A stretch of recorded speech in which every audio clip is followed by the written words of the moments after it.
단 하나의 철학이 여러분이 살아가는 방식, 생각하는 방식, 그리고 세상을 바라보는 시각을 완전히 바꿀 수 있을지 궁금해하신 적이 있으십니까?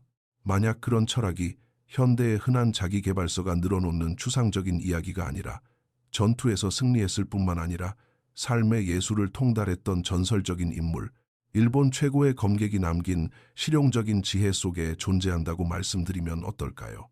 미야모토 무사시. 그의 이름은 압도적인 검술 실력뿐만 아니라 삶의 깊은 진리를 꿰뚫어본 통찰력으로 역사에 깊은 울림을 주고 있습니다.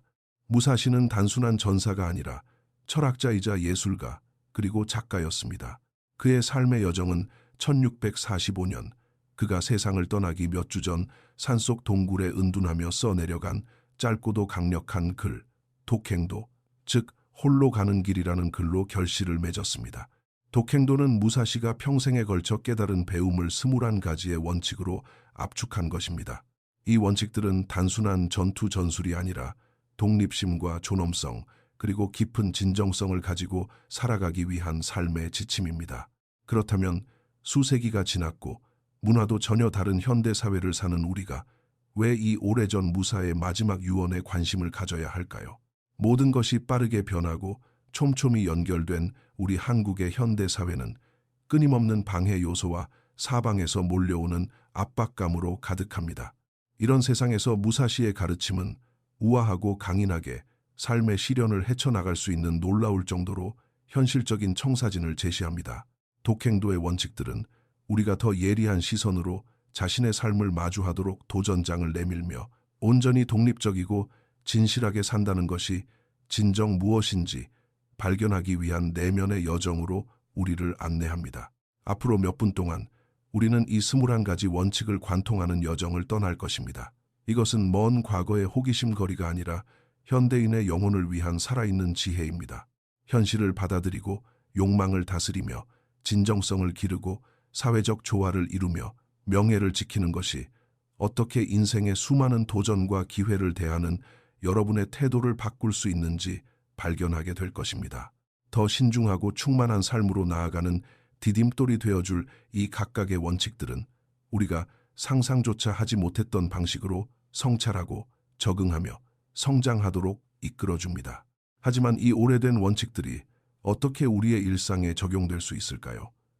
17세기 무사의 지혜가 진정 21세기의 우리를 안내할 수 있을까요? 그 해답은 무사시의 말을 글자 그대로 적용하는 데 있는 것이 아니라 그의 철학에 담긴 근본적인 정신에 있습니다.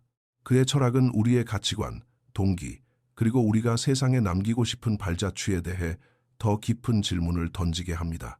용기, 규율, 그리고 깊은 목적의식을 가지고 우리만의 고유한 길을 걷는다는 것이 무엇인지 고민하게 만듭니다.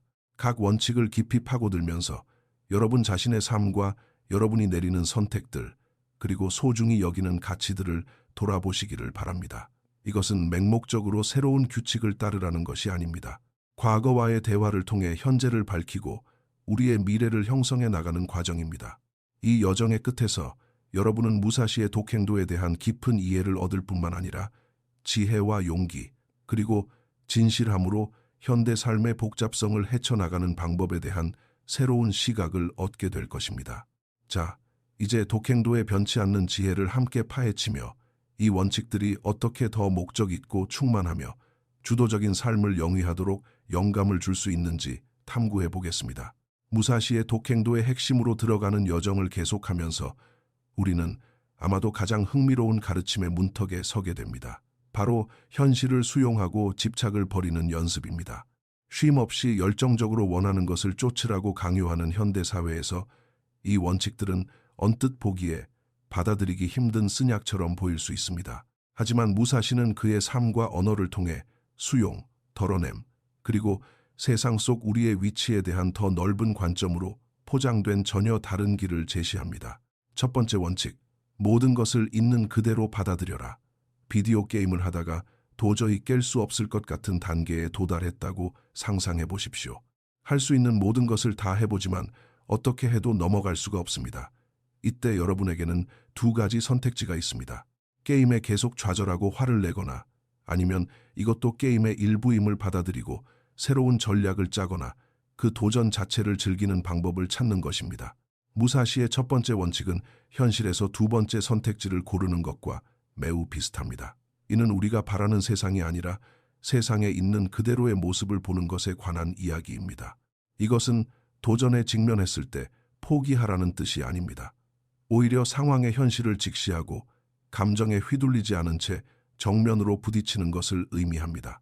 세상을 이런 방식으로 보기 시작하면 일상의 많은 좌절들이 작게 느껴지기 시작하고 우리가 가진 상황 속에서 최선을 다하고 있다는 사실에서 일종의 평화를 찾게 됩니다.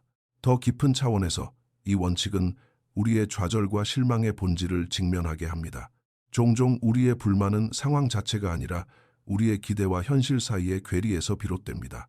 길이 막히지 않기를, 친구가 항상 제 시간에 오기를, 프로젝트가 완벽하게 진행되기를 기대할 때 우리는 스스로를 좌절의 구렁텅이로 몰아넣습니다. 무사시가 말하는 수용은 기준을 낮추라는 것이 아니라 삶이 보여줄 수 있는 수많은 결과에 대해 정신적으로 대비함으로써 그 괴리를 메우라는 부름입니다. 그것은 외부 세계에 쉽게 흔들리지 않는 내면의 안정감을 찾는 것입니다. 이 내면의 안정은 삶의 예측 불가능성을 차분하고 중심 잡힌 태도로 마주할 수 있게 해주는 힘의 원천이 됩니다. 다섯 번째 원칙, 평생토록 욕망에 얽매이지 마라. 이제 욕망에 대해 이야기해 봅시다. 우리는 모두 무언가를 원합니다. 새 자동차, 넓은 집, 혹은 저녁으로 좋아하는 음식을 먹고 싶다는 소박한 바람일 수도 있습니다. 욕망은 자연스러운 것이지만 원하던 것을 얻은 후에 그 행복이 영원히 지속되지 않는다는 사실을 알아차린 적이 있으십니까? 때로는 우리가 생각했던 것만큼 우리를 행복하게 만들지 않기도 합니다. 무사시는 우리에게 이러한 욕망으로부터 분리되라고 말합니다. 무언가를 전혀 원하면 안 된다는 뜻이 아니라 우리의 행복이 그것을 얻는 것에 좌우되어서는 안 된다는 뜻입니다. 가장 좋아하는 아이스크림 한 스쿱을 맛있게 먹되 그것이 다 사라졌을 때 슬퍼하지 않는 것과 같습니다. 왜냐하면 그것이 하나의 경험임을 알기 때문입니다. 이러한 덜어냄은 일종의 자유로 이어집니다. 우리가 원하는 것을 끊임없이 쫓지 않을 때 우리는 다가오는 삶을 즐길 수 있고 우리가 자주 지나치는 일상의 소박한 것들과 매 순간 속에서 행복을 찾을 수 있습니다. 이 원칙의 깊이를 이해하려면 욕망이 우리의 길을 어떻게 형성하는지 생각해 보십시오. 욕망은 우리의 선택을 지배하여 끊임없이 원하고 소유하는 악순환으로 우리를 밀어넣습니다. 이 악순환은 더 깊은 만족을 놓친 채 찰나의 행복만을 쫓는 삶으로 이어질 수 있습니다. 무사시가 말하는 분리란 기쁨이나 야망을 포기하라는 것이 아니라 외부의 성취나 소유물에 의존하지 않는 만족의 원천을 찾으라는 뜻입니다. 목적지에 너무 집착하지 않고 삶의 여정 자체를 즐기는 것에 대한 이야기입니다. 우리의 욕망과 일치하는지 여부에 관계없이 살아있다는 단순한 행위와 일상의 경험에서 기쁨을 찾는 법을 배울 때 삶은 더욱 풍요롭고 충만해집니다. 세 번째 원칙, 어떠한 경우에도 일시적인 감정에 의존하지 마라. 감정은 교묘합니다. 어느 순간에는 세상을 다 가진 것 같다가도 다음 순간에는 모든 것이 무너져 내리는 것처럼 느낄 수 있습니다. 종종 친구의 말 한마디나 시험 점수 같은 아주 사소한 일 때문에 말입니다. 무사시는 이러한 일시적인 감정에 기반하여 결정을 내리지 말라고 경고합니다. 골을 하나 놓쳤다고 해서 축구를 그만두기로 결정하는 것과 같습니다. 기분 내키는 대로 행동한다면 우리는 방향 없이 바람에 끊임없이 이리저리 휘둘리는 낙엽과 같을 것입니다. 핵심은 우리의 감정을 인식하되 그것이 우리의 행동을 지배하게 두지 않는 것입니다. 대신 우리는 순간적인 기분이 아니라 우리가 아는 것, 우리가 고민해온 것, 그리고 장기적으로 우리에게 중요한 것을 바탕으로 결정을 내려야 합니다. 이 원칙을 더 깊이 들여다보면 일시적인 감정이 중요한 결정을 이끌도록 내버려 두는 것의 위험성을 볼 수 있습니다. 감정은 우리의 환경, 과거의 경험, 당장의 상황 등 수많은 요소의 영향을 받으며 그중 상당수는 현실을 정확하게 반영하지 않을 수 있습니다. 감정에 따라 행동하면 그 순간에는 옳은 것처럼 느껴지지만 장기적인 이익에 부합하지 않거나 깊은 가치관과 어긋나는 선택을 하게 될 수 있습니다. 행동하기 전에 잠시 멈추고 성찰하는 습관을 기르면 충동적으로 반응하는 대신 상황에 적절히 대응하는 능력이 발달합니다. 이는 감정을 무시하라는 뜻이 아닙니다. 오히려 감정을 인정하면서도 결정의 더 넓은 맥락을 고려하여 진정한 나 자신과 내가 삶에서 진정으로 원하는 것과 더 일치하는 행동을 이끌어내는 것을 의미합니다. 네 번째 원칙, 나 자신은 가볍게 생각하고 세상은 깊게 생각하라. 스스로를 최우선으로 챙기라고 말하는 세상에서 무사시의 조언은 조금 이상하게 들릴 수도 있습니다. 하지만 이렇게 생각해 보십시오. 학교 과제든 스포츠팀이든 한 팀의 일원이 되었을 때 당신은 오직 당신이 얻을 것만 생각하십니까? 아니면 팀의 성공에 어떻게 기여할 수 있을지도 함께 생각하십니까? 무사시는 삶 자체에 이 두 번째 접근 방식을 취하라고 제안합니다. 이것은 자신의 가치를 깎아내리라는 것이 아니라 자기 중심적이 되지 말라는 뜻입니다. 당장의 욕구를 넘어 나의 행동이 타인과 세상 전체에 미치는 영향을 고려하라는 것입니다. 이러한 넓은 시야는 개인적인 문제들을 덜 버겁게 느끼게 하고 우리 주변 세상에 긍정적으로 기여하도록 영감을 줍니다. 이 원칙은 겸손과 연민을 바탕으로 세상과 소통하도록 우리를 초대합니다. 개인의 성취와 소유물로 성공을 척도하는 사회에서 무사시의 관점은 획기적인 발상의 전환을 제공합니다. 자신을 가볍게 생각한다는 것은 우리의 가치를 폄하하는 것이 아니라 우리가 생명이라는 훨씬 거대한 테피스트리의 일부임을 인식하는 것입니다. 이 원칙들은 모두 함께 깊이 개인적이면서도 보편적으로 적용 가능한 삶의 기반을 형성합니다. 인생의 시련을 평정심을 가지고 헤쳐나가는 법, 끊임없는 욕망의 추구를 넘어선 진정한 성취감을 찾는 법, 명확하고 지혜롭게 결정을 내리는 법, 개인의 존재를 넘어서는 목적의식을 가지고 사는 법을 가르쳐줍니다. 이 가르침을 받아들임으로써 우리는 더 평화롭고 만족스러울 뿐만 아니라 의미와 연결이 훨씬 풍부한 삶을 갖고 나갈 수 있습니다. 무사시의 가르침으로 더 깊이 들어가 보면 내면의 평화를 얻기 위해 자기 수양의 역할을 고려하도록 돕는 원칙들과 마주하게 됩니다. 자기 수양을 향한 이 여정은 스스로에게 엄격한 규칙을 강요하는 것이 아니라 우리의 욕구와 감정을 이해함으로써 얻는 자유를 발견하는 과정입니다. 이 원칙들을 더 자세히 살펴보고 그 안에 담긴 지혜를 풀어보겠습니다. 두 번째 원칙, 쾌락만을 위해 쾌락을 추구하지 마라. 눈앞에 커다란 케이크가 통째로 있다고 상상해 보십시오. 한 조각을 먹는 것은 즐겁지만 그 자리에서 케이크를 다 먹어치우면 어떻게 될까요? 10중 8구 속이 아파질 것입니다. 이 원칙도 이와 비슷합니다. 삶의 기쁨이나 즐거움을 피하라는 것이 아닙니다. 결과를 생각하지 않고 그저 기분 좋은 느낌만을 쫓다 보면 결국 불행해질 수 있다는 것을 이해하라는 뜻입니다. 쾌락을 그 자체의 목적으로 추구할 때 우리는 종종 더 많은 것을 원하지만 결코 만족하지 못하는 악순환에 빠집니다. 반면에 지속적인 충만함은 더 깊은 의미를 지닌 성취와 경험에서 비롯됩니다. 새로운 물건을 샀을 때 얻는 일시적인 행복과 새로운 기술을 배우거나 친구를 도왔을 때 느끼는 지속적인 만족감의 차이와 같습니다. 첫 번째는 덧없지만 두 번째는 자신이 누구인지 세상과 어떻게 연결되어 있는지에 대한 감각을 더해줍니다. 우리를 진정으로 풍요롭게 하는 것에 집중함으로써 우리는 진정한 만족과 기쁨의 삶을 가꿀 수 있습니다. 열 번째 원칙, 연정이나 사랑의 감정에 휘둘리지 마라. 정욕과 사랑의 감정은 강력합니다. 그것들은 우리 삶의 아름다움을 더해주기도 하지만 판단력을 흐리게 할 수도 있습니다. 폭풍우가 몰아치는 바다 한가운데 배를 타고 있다고 상상해 보십시오. 여러분의 감정은 배를 이리저리 던지는 바람과 파도입니다. 그 힘에 이끌리도록 내버려 두면 길을 잃거나 난파될 수 있습니다. 하지만 기술과 인식을 가지고 그 물결을 헤쳐나가는 법을 배운다면 폭풍우를 뚫고 나아갈 수 있습니다. 이 원칙은 감정의 힘을 인식하되 그것이 우리의 결정을 지배하게 두지 않는 것에 관한 것입니다. 한 걸음 물러서서 숨을 고르고 자신의 행동과 그 결과에 대해 생각하도록 격려합니다. 이것은 사랑을 느끼거나 표현하지 말라는 뜻이 아닙니다. 오히려 지혜롭게 사랑하며 나와 타인을 향한 배려와 명확함 속에서 결정을 내려야 한다는 것을 의미합니다. 이런 방식으로 감정을 통제하면 더 건강한 관계와 더 명확한 의사결정으로 이어져 내면의 평화 속에 단단히 뿌리내릴 수 있습니다.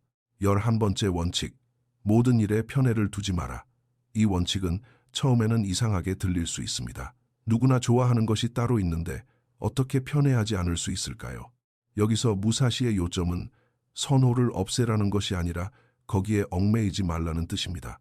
식당에 갔는데 가장 좋아하는 메뉴가 없어서 새로운 음식을 시도했다가 그것도 똑같이 맛있다는 것을 발견하는 것과 같습니다. 이런 식의 열린 마음과 유연함은 삶을 더 온전히 경험하게 해줍니다. 기대했던 경험만이 아니라 다양한 경험 속에서 기쁨과 가치를 찾을 수 있게 됩니다. 이 열린 마음은 평화로 이어집니다. 왜냐하면 우리는 더 이상 무언가가 특정한 방식이어야 한다고 끊임없이 애쓰지 않기 때문입니다. 대신 우리는 매 순간 속에서 아름다움을 발견하고 배우며 펼쳐지는 그대로의 삶을 감상할 수 있습니다. 이 원칙은 적응력의 힘과 삶의 다양성을 열린 마음으로 포용할 때 찾아오는 평화를 가르쳐 줍니다. 13번째 원칙, 맛있는 음식의 맛을 쫓지 마라. 언뜻 보기에 이 원칙은 밍밍한 식단을 권장하는 것 같지만 그 지혜는 우리의 식습관 선택을 훨씬 뛰어넘습니다. 그것은 절제와 평범함 속에서 기쁨을 찾는 것에 관한 이야기입니다. 더 많은 것이 더 좋다고 말하는 세상에서 무사시는 우리에게 단순함의 아름다움을 일깨워 줍니다. 우리가 끊임없이 가장 정교한 음식, 가장 짜릿한 경험, 혹은 최신 기기를 찾아 헤맬 때 우리는 결코 완벽히 채워지지 않는 만족감을 향한 끝없는 탐색에 자신을 몰아넣는 것입니다. 소박한 즐거움, 집밥, 공원 산책, 친구와의 만남을 감상하는 법을 배우는 것은 행복이 외부의 조건이 아니라 우리가 가진 것을 즐길 수 있는 능력에서 온다는 것을 가르쳐 줍니다. 이 원칙은 절대 맛있는 것을 즐기지 말라는 뜻이 아닙니다. 오히려 균형을 찾고 삶의 가장 깊은 기쁨 중 일부는 가장 소박한 부분에서 온다는 것을 인식하라는 격려입니다. 독행도의 이 원칙들은 자기 수양과 내면의 평화를 향한 삶으로 우리를 이끌어줍니다. 쾌락의 덧없음을 이해하고 감정을 다스리며 개방성과 유연성을 포용하고 단순함의 아름다움을 감사히 여김으로써 우리는 평화롭고 만족스러울 뿐만 아니라 의미와 연결이 훨씬 더 풍요로운 삶을 갖고 갑니다. 무사시의 지혜는 진정한 행복과 충만함이 욕망에 대한 외부의 추구가 아니라 자신에 대한 내면의 통제에서 온다는 것을 가르쳐 줍니다. 이러한 통제를 통해 우리는 온전히 살아갈 수 있는 자유, 현명한 결정을 내릴 수 있는 명확함, 그리고 더 깊고 의미 있는 방식으로 세상과 교류하는 기쁨을 발견하게 됩니다. 무사시의 가르침의 본질로 더 깊이 파고들면서 진정성과 개인의 성장에 대해 큰 울림을 주는 부분에 도달하게 됩니다. 그는 원칙을 통해 우리 삶의 표면을 넘어 우리가 진정으로 가치 있게 여기는 것, 믿는 것, 그리고 우리의 궁극적인 운명을 어떻게 마주할 것인지 질문을 던집니다. 이 원칙들을 더 풀어보고 그 안에 담긴 깊은 교훈을 발견해 보겠습니다. 14번째 원칙, 더 이상 필요 없는 물건은 버려라. 더 많이 가지는 것이 더 좋다고 여겨지는 세상에서 무사시의 14번째 원칙은 지혜의 등대처럼 빛납니다. 새로운 기기, 옷, 장난감이 우리를 더 행복하게 해줄 것이라 생각하며 물건을 모으는 일에 빠지기는 쉽습니다.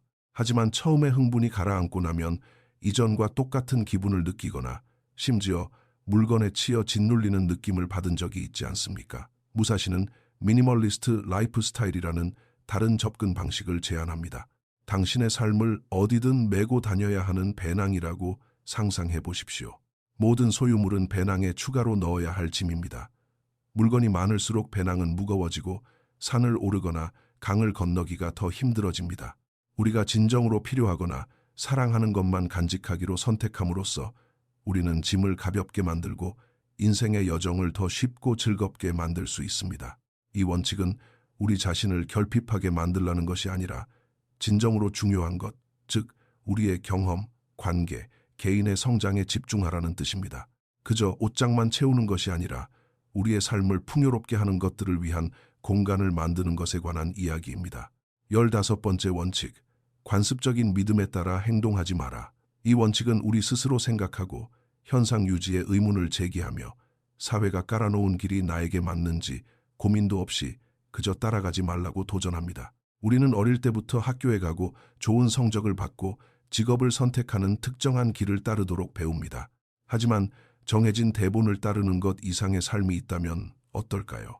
무사시는 우리가 아무런 의문 없이 받아들이도록 배운 신념과 관습들에 대해 비판적으로 생각하라고 촉구합니다. 마치 미로 속에 있는 것과 같습니다. 군중을 따라가면 길을 찾을 수는 있겠지만 다른 모든 사람들이 보는 것만 보게 될 것입니다. 우리 앞에 놓인 길에 의문을 제기하고 과감히 자신만의 길을 개척함으로써 우리는 새롭고 훨씬 성취감 있는 경로를 발견할지도 모릅니다. 이 원칙은 세상 일을 있는 그대로 받아들이는 것에 그치지 않고 우리의 믿음과 결정에 적극적으로 개입하여 그것이 남들이 중요하다고 말한 것이 아니라 나의 진정한 모습을 반영하는지 확인하라고 격려합니다. 주체성, 즉 진정으로 내 것인 삶을 조각해 나가는 것에 관한 것입니다. 17번째 원칙, 죽음을 두려워하지 마라. 언뜻 보기에 이 원칙은 벅차게 느껴질 수 있습니다. 어쨌든 죽음에 대한 두려움은 가장 흔한 공포 중 하나이니까요. 하지만 무사시의 의도는 우리가 위험 앞에서 두려움 없는 사람이 되게 하려는 것이 아니라 삶의 유한함을 인식함으로써 더 충만하게 살도록 영감을 주는 것입니다. 삶을 해변의 모래성이라고 생각해 보십시오. 우리는 언젠가 밀물이 모래성을 씻어갈 것을 알지만 그렇다고 해서 모래성을 쌓고 복잡한 디자인을 만들며 그 과정을 즐기는 것을 멈추지는 않습니다.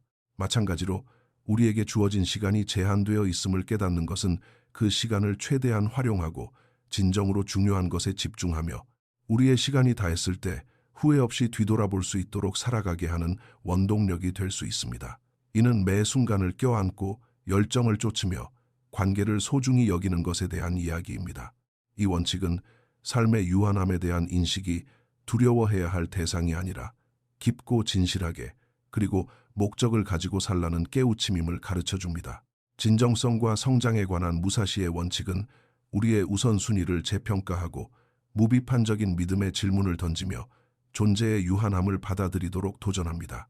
성장은 더 많은 소유물을 축적하는 것이 아니라 내면을 가꾸는 데서 오며 진정한 지혜는 수능이 아니라 비판적 사고와 주체성에 있고 온전한 삶이란 두려움의 그늘 속에서 사는 것이 아니라 유한함이라는 사실과 함께 춤추는 것임을 가르쳐 줍니다. 이 가르침을 우리 삶에 통합함으로써 우리는 짐을 가볍게 지고 살아가는 법, 자신감 있게 나만의 길을 개척하는 법, 그리고 존재의 찰나적인 아름다움을 음미하는 법을 배웁니다. 수세기가 지났음에도 여전히 시대를 초월하는 무사시의 지혜는 우리의 가장 깊은 내면과 짧고도 소중한 생명, 그 자체를 존중하는 삶의 청사진을 제시합니다. 무사시의 가르침으로 더 나아가면 평화와 성장을 향한 내적 탐구뿐만 아니라 세상 및 주변 사람들과의 상호작용을 형성하는 원칙에 도달합니다. 이 원칙들은 사회적 관계와 자립을 탐색하는 나침반 역할을 하며 조화, 수용, 유연성의 중요성을 강조합니다. 7번째 원칙, 절대 질투하지 마라. 질투는 정원의 잡초와 같습니다. 내버려두면 정원의 모든 아름다움을 집어삼키고 망쳐버릴 수 있습니다. 다른 사람이 새 자동차, 아름다운 관계, 혹은 사람들의 관심을 갖는 것을 볼 때 우리 모두가 한 번쯤 느껴본 감정입니다.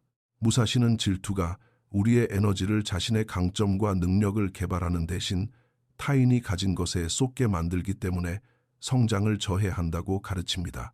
질투를 극복하는 것은 무언가를 원하지 않는 척하는 것이 아니라 관점을 바꾸는 것입니다. 타인의 성취를 축하하고 그들의 성공을 나의 목표를 향해 나아가는 영감으로 삼는 것입니다. 질투의 늪에서 벗어날 때 우리는 개인적 성장의 문을 열고 자신의 여정과 나만의 성공을 이루기 위해 밟아야 할 단계에 집중할 수 있게 됩니다. 이 원칙은 우리의 정원에 물을 주고 우리만의 고유한 방식으로 꽃을 피우며 성장하도록 장려합니다. 8번째 원칙, 이별을 슬퍼하지 마라. 상실과 변화는 삶의 불가피한 부분입니다. 친구와 멀어지든 관계를 끝내든 사랑하는 사람을 잃든 이별은 깊은 고통을 줍니다. 우리 한국인들에게 정을 떼는 것은 무척이나 힘든 일입니다. 하지만 무사시는 이별의 고통이 삶의 주기의 일부일 뿐 기쁨과 관계를 맺을 수 있는 능력의 끝이 아님을 일깨워줍니다. 상실을 극복하고 변화를 수용하려면 우리 내면에서 힘을 찾고 삶이 수많은 인연과 경험의 연속이며 그 각각이 우리를 형성하고 다양한 방식으로 가르침을 준다는 사실을 기억해야 합니다. 슬픔에 잠식되는 대신 우리는 모든 인연이 우리 삶에 가져다준 추억과 교훈을 소중히 여기는 법을 배울 수 있습니다. 이 원칙은 상실의 아픔을 깎아내리는 것이 아니라 그것을 이겨낼 수 있는 관점을 제공하며 모든 끝은 새로운 시작과 성장을 위한 공간을 만들어준다는 것을 상기시켜줍니다. 9번째 원칙, 자신에게든 타인에게든 원망이나 불평을 하지 마라. 원망을 품고 있는 것은 돌이 가득 찬 배낭을 메고 등산하는 것과 같습니다. 여정을 더 힘들게 만들 뿐입니다. 무사시는 이러한 감정과 행동이 우리의 에너지를 고갈시키고 관계와 삶의 전망을 망칠 수 있음을 인식하고 원망을 놓아버리고 끊임없는 불평을 삼가라고 조언합니다. 원망은 종종 남에게 부당한 대우를 받거나 무시당했다는 느낌에서 생겨나지만 이 감정에 얽매여 있으면 과거에 갇혀 앞으로 나아갈 수 없습니다. 마찬가지로 불평을 할 때 우리는 변화의 가능성이나 우리 삶의 긍정적인 측면을 간과한 채 부정적인 것에만 집중하게 됩니다. 원망을 떨쳐내고 불평을 줄이는 법을 배운다는 것은 문제나 불의를 무시한다는 의미가 아닙니다. 오히려 그것을 건설적으로 다루며 해결책을 찾고 상황을 개선할 수 있는 행동에 집중한다는 뜻입니다. 이 접근 방식은 우리의 행복을 증진시킬 뿐만 아니라 관련된 모든 사람을 위해 더 조화로운 환경을 만드는 데 기여합니다. 12번째 원칙, 자신이 사는 곳에 연연하지 마라. 이 원칙은 처음에는 이상하게 보일 수 있습니다. 우리가 머무는 환경은 삶에 큰 영향을 미칠 수 있으니까요. 특히 집과 거주지가 삶의 큰 부분을 차지하는 오늘날 더욱 그렇습니다. 하지만 무사시 메시지의 핵심은 적응력과 어떤 상황에서도 만족을 찾는 것에 있습니다. 다른 곳에 살거나 더 좋은 집을 갖거나 다른 상황에 처한다면 더 행복할 것이라고 생각하기는 쉽습니다. 그러나 진정한 만족은 외부 조건이 아니라 내면에서 비롯됩니다. 적응력이 뛰어나고 다양한 상황에서 기쁨을 찾는다는 것이 주거 환경을 개선하거나 영감을 주는 환경을 찾으려고 노력하지 말라는 뜻은 아닙니다. 그보다 우리의 행복을 그러한 요소에만 의존하지 말라는 뜻입니다. 마음을 열고 바라본다면 우리는 가장 소박한 환경에서도 아름다움과 평화를 찾을 수 있습니다. 이 원칙은 삶이 우리를 어디로 데려가든 항상 함께하는 만족의 상태를 가꾸며 우리 내면의 안식처를 지으라고 가르칩니다. 이 섹션에서 무사시의 원칙은 개인의 성장, 유연성, 부정적인 감정을 흘려보내는 힘에 초점을 맞추며 우아하게 사회적 풍경과 내면 세계를 항해하도록 우리를 격려합니다. 질투를 이겨내고 상실과 변화 속에서 교훈을 포용하며 원망을 버리고 주변 환경에 관계없이 만족을 찾음으로써 우리는 내면 깊은 곳과 타인과의 관계 모두에서 조화와 평화의 삶을 가꾸게 됩니다. 이 가르침은 끊임없이 변화하는 삶의 굴레 속에서 번창할 수 있는 회복력 있고 유연한 정신을 기르도록 우리를 안내합니다. 무사시 가르침의 마지막 장으로 들어가면서 우리는 삶의 즉각적이고 유형적인 측면을 넘어 유산과 명예의 진정한 본질을 숙고하도록 이끄는 개념들을 탐구하게 됩니다. 이 원칙들은 우리가 모은 물질적 소유물보다 우리가 따르는 가치관과 남기는 발자취에 초점을 맞추어 삶을 더 넓은 시야로 바라보게 합니다. 16번째 원칙, 유용한 것 이상으로 무기를 수집하거나 연습하지 마라. 무사시는 무술의 기량이 단지 명예의 문제가 아니라 생존의 문제였던 시대를 살았습니다. 하지만 그런 시대에도 그는 과도함보다 실용성을 옹호했습니다. 오늘날 우리는 칼이나 창을 휘두르지 않을지 모르지만 기술, 지식, 자원이라는 우리의 무기를 가지고 있습니다. 여기서 그의 가르침은 진정으로 유용하고 필수적인 것에 집중하라는 것입니다. 캠핑 여행을 위해 짐을 싼다고 상상해 보십시오. 배낭에 넣는 모든 물건은 목적이 있어야 합니다. 짐을 너무 많이 싸면 속도가 느려집니다. 인생도 마찬가지입니다. 우리 삶에 의미 있는 목적을 제공하지 않는 기술, 물건 혹은 관계를 모으는 것은 목표에서 주의를 돌리고 우리를 짓누를 수 있습니다. 이 원칙은 우리가 인생의 배낭에 무엇을 넣을지 신중히 선택하고 우리가 쥐고 있는 모든 것이 여정을 방해하기보다 도움이 되도록 목적을 가지고 챙기라고 권장합니다. 본질적으로 이 원칙은 준비된 것과 맹목적으로 쌓아두는 것의 차이를 인식하는 것입니다. 끊임없이 더 많은 기기, 필수적이라고 홍보되는 더 많은 기술, 더 많은 인맥 등 과잉으로 우리를 내모는 세상에서 무사시의 지혜는 진정 우리 삶의 가치를 더하는 것이 무엇인지 근본적으로 평가할 것을 요구합니다. 그것은 단순히 물리적 공간뿐만 아니라 정신적 공간을 정리하라는 부름입니다. 진정으로 나에게 도움이 되는 것에 집중함으로써 우리는 단순한 축적과 의미 있는 준비를 구별하는 능력을 키웁니다. 이러한 분별력은 우리를 더 가볍고 집중된 존재로 이끌어 기민하고 목적 있게 삶을 헤쳐나가도록 합니다. 삶의 도전에 대한 진정한 대비는 마음대로 쓸 수 있는 무기고를 갖추는 것이 아니라 적절한 도구를 소유하고 이를 효과적으로 사용하는 방법을 아는 데 있음을 상기시켜 줍니다. 18번째 원칙, 노후를 위해 재물이나 영지를 소유하려 하지 마라. 종종 물질적 부를 성공과 동일시하는 사회에서 무사시의 18번째 원칙은 미래를 진정으로 준비한다는 것이 어떤 의미인지 다시 생각하게 합니다. 겨울을 위해 도토리를 모으는 다람쥐와 같습니다. 준비하는 것은 현명하지만 필요한 것보다 더 많이 쌓아두는 것은 불필요한 스트레스를 유발하고 남의 몫을 빼앗는 일이 될 수 있습니다. 이 원칙은 미래의 안정을 무시하라는 것이 아니라 노년의 안녕이 전적으로 물질적 부에 달려있는 것은 아님을 이해하라는 뜻입니다. 진정한 안정은 단순히 물건을 쌓아두는 것이 아니라 관계, 공동체, 그리고 우리를 지탱해주는 목적의식을 가꾸는 데서 옵니다. 이 원칙은 개인적 성장, 인연, 경험에 투자하도록 권장합니다. 이것이야말로 우리를 지탱해주고 물질적 소유로는 채울 수 없는 성취감과 행복을 제공하는 진정한 부입니다. 미래의 안정을 위해 물질적 축적 너머를 보라는 그의 외침은 부를 성공적인 삶의 유일한 척도로 삼는 현대의 집착에 도전을 던집니다.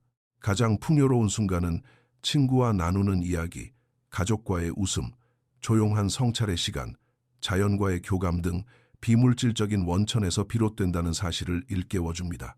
이러한 무형의 자산에 집중하면 소유에서 얻는 덧없는 만족감보다 훨씬 오래 지속되는 성취감을 기를 수 있습니다.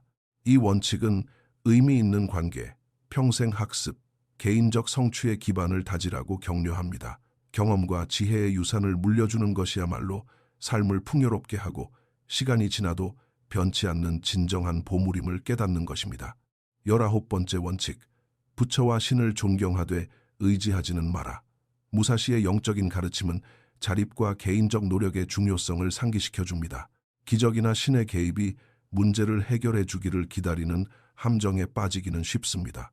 하지만 이 원칙은 신앙과 영성이 위안과 인도를 줄 수는 있지만 우리 행동과 그 결과에 대한 책임은 우리 자신에게 있음을 말해줍니다. 시험 공부를 하는 것과 같습니다.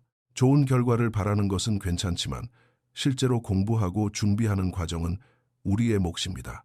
이 가르침은 영적인 믿음의 가치를 깎아내리는 것이 아니라 자신의 능력을 사용하고 주어진 기회를 최대한 활용하면서 목표를 향해 적극적으로 나아가야 할 필요성을 강조합니다. 이것은 행동을 촉구하는 외침이며 우리의 믿음은 우리 손에 달려있고 높은 존재로부터 지혜를 구할 수는 있어도 삶을 개척하는 진짜 일은 우리 스스로의 몫임을 깨닫게 합니다. 20번째 원칙, 내 몸은 버릴지언정 명예는 지켜라. 무사시에게 명예는 생존 본능조차 뛰어넘는 최고의 가치였습니다. 현대적인 의미에서 이것은 어렵더라도 자신의 가치와 원칙에 따라 살아가는 것을 의미합니다. 아무도 보지 않을 때조차 옳은 일을 하고 대가를 치르더라도 자신의 말과 신념을 지키는 것입니다. 이 원칙은 우리가 무엇을 지지하며 그 이상에 얼마나 깊이 헌신하고 있는지 생각하게 합니다. 그것은 진정성, 즉 우리의 행동, 말, 신념이 일치하는 것에 관한 것입니다. 명예는 우리가 남기는 유산이며 우리의 선택과 행동을 통해 세상에 새기는 족적입니다. 사람들이 우리에 대해 기억하는 것이며 우리가 떠난 후에도 오래도록 전해질 이야기입니다. 이 원칙은 생의 마지막 날에 자랑스럽게 뒤돌아보며 나 자신에게 진실하게 살았고 세상에 긍정적인 영향을 미쳤음을 알 수 있는 방식으로 살아가도록 우리를 초대합니다. 이 원칙 안에는 개인의 노력을 통한 권한 부여의 개념이 내재되어 있습니다. 믿음이 힘과 위안의 원천이 될 수는 있지만 그는 우리 행동과 그 결과에 책임지는 것의 중요성을 강조합니다. 이것은 주체성을 기르고 내 삶과 주변 세상을 변화시킬 수 있는 나의 힘을 인식하라는 외침입니다. 이 원칙은 영적인 지원의 가치를 부정하지 않되 책임을 우리에게 돌려 가치관에 부합하고 목표를 향해 나아가는 결정을 내리도록 합니다. 믿음에서 영감과 위안을 얻을 수는 있지만 결국 우리의 삶은 우리의 선택과 노력에 의해 형성된다는 것을 가르칩니다. 이러한 개인적 책임에 대한 인식은 깊은 주도권과 회복력을 길러주어 삶의 도전을 자신감과 진실함으로 헤쳐나갈 수 있게 해줍니다. 유산과 명예에 대한 무사시의 가르침은 의미 있는 삶을 산다는 것이 무엇인지 더 깊이 이해하도록 이끕니다. 진정한 부는 물질적 소유가 아니라 성품의 풍요로움, 관계의 깊이, 행동의 영향력에서 발견된다는 것을 일깨워줍니다. 이 원칙들은 진정으로 중요한 것에 집중하고 목적과 진정성을 가지고 살아가며 나의 가장 높은 가치와 열망을 반영하는 유산을 쌓아가도록 우리를 격려합니다. 그의 지혜를 통해 우리는 우리가 남길 수 있는 가장 귀중한 보물이 우리가 배운 교훈, 우리가 나눈 사랑, 그리고 매일 살아온 명예로움이라는 것을 배웁니다. 미야모토 무사시의 이 깊은 원칙들의 정점에 도달하면 우리는 그의 모든 가르침의 본질을 밝히는 길잡이 빛을 만나게 됩니다. 21번째 원칙, 절대 당신의 길에서 벗어나지 마라. 이 원칙은 단순히 결론을 짓는 생각이 아니라 이 철학의 심장 그 자체입니다. 흔들리지 않음과 진실함을 향한 부름이며 삶의 거친 바다를 항해하게 해줄 자신만의 행동 규범을 발견하고 지켜내라는 강력한 촉구입니다. 인생을 넓은 바다로 당신 자신을 선원이라고 상상해 보십시오. 끝없는 물결은 우리 모두가 직면하는 미지의 것과 도전, 의심의 폭풍, 시련의 파도, 변화의 바람을 상징합니다. 이 광활한 바다에서 당신의 길은 당신의 결정, 행동, 관계를 안내하는 핵심 신념과 가치관이라는 나침반입니다. 나침반이 끝없는 바다에서 선원에게 방향을 제시하듯 당신의 개인적인 철학, 즉 당신의 길은 삶의 불확실성 속에서 방향을 제시합니다. 당신의 길을 찾는다는 것은 당신의 본질이 누구인지, 당신이 무엇을 믿는지, 무엇을 지지하는지 이해하는 것입니다. 스스로에게 커다란 질문을 던지는 것입니다. 나에게 진정으로 중요한 것은 무엇인가? 나는 어떤 사람이 되고 싶은가? 나는 타인을 어떻게 대하고 싶은가? 이 질문들에 대한 대답이 당신 인생 여정을 안내하는 별이 됩니다. 그것은 고정된 지점이 아니라 당신을 안내하는 빛이며 당신의 가장 깊은 진실과 일치하는 선택을 하도록 돕습니다. 당신의 길을 지키려면 용기와 진정성이 필요합니다. 비록 그것이 어렵거나 홀로 서야 함을 의미하더라도 당신의 가치에 부합하는 선택을 하는 것을 의미합니다. 군중을 따라가거나 사회의 흐름에 휩쓸려 가는 것은 쉽습니다. 하지만 당신의 길에 충실하기 위해서는 회복력과 결단력이 필요합니다. 스스로에게 정직해지고 자신의 실수를 인정하며 그로부터 배우는 것입니다. 찬사나 인정을 받기 위해서가 아니라 개인의 철학과 일치하기 때문에 더 나아지려고 노력하는 것입니다. 당신의 길에서 절대 벗어나지 말라는 무사시의 당부는 우리 삶이 밖으로 달성한 성공이 아니라 우리의 행동이 내면의 진실과 얼마나 가깝게 일치하는지에 의해 정의된다는 것을 상기시켜줍니다. 이 원칙은 진정한 충만함과 평화는 진실하게 살아갈 때, 즉 가치와 열망을 반영하는 선택을 할 때 온다는 것을 가르쳐줍니다. 그저 폭풍을 견디는 것에 그치지 않고 목적과 진정성을 가지고 폭풍을 헤쳐나가는 삶을 가꾸도록 격려합니다. 이 원칙에 따라 사는 것은 세상을 바라보고 세상과 상호작용하는 방식을 변화시킵니다. 우리의 관계, 일, 사회에 대한 기여를 형성합니다. 명확한 목적의식과 강력한 도덕적 나침반에 이끌릴 때 우리는 타인을 위한 빛의 등대가 됩니다. 주변 사람들이 스스로의 길을 찾고 목적과 의미가 있는 삶을 살도록 영감을 줍니다. 본질적으로 그의 마지막 원칙은 자기 통제와 개인적 탁월함을 향한 여정을 요약합니다. 그것은 상황의 변덕이 아니라 신념의 힘으로 살아가라는 행동 촉구입니다. 삶의 여정은 시련으로 가득하지만 나만의 길을 갖는 것은 그것에 정면으로 맞서고 경험을 통해 성장하며 나만의 고유한 길을 개척할 명확성과 힘을 제공한다는 점을 일깨워줍니다. 개인적인 철학을 가지고 그것을 지켜나가는 것의 의미를 되새겨보면 그것은 정해진 규칙에 융통성 없이 집착하는 것이 아니라 유연하게 적응하며 내딛는 모든 걸음과 함께 배우고 성장하는 것임을 깨닫게 됩니다. 여정의 끝에 다다랐을 때 자랑스럽게 뒤돌아보며 나 자신에게 그리고 내가 선택한 길에 끝까지 진실했음을 알 수 있도록 살아가는 것에 관한 이야기입니다. 무사시의 가르침은 이 마지막 원칙을 통해 가장 위대한 승리는 타인을 이기는 것이 아니라 우리 길에서 벗어나지 않음으로써 얻어지는 우리 내면의 불화에 대한 승리라는 변치 않는 지혜를 제공합니다. 기억하십시오. 삶은 상승과 하락, 승리와 패배로 가득한 놀라운 여정입니다. 그러나 이 여정의 중심에는 가장 어두운 밤과 가장 거센 폭풍우 속에서도 당신을 안내하는 등대인 당신의 길이 있습니다. 세상이 통제할 수 없이 요동치는 것처럼 보일 때조차 진정한 북쪽을 가리켜주는 당신 내면의 나침반입니다.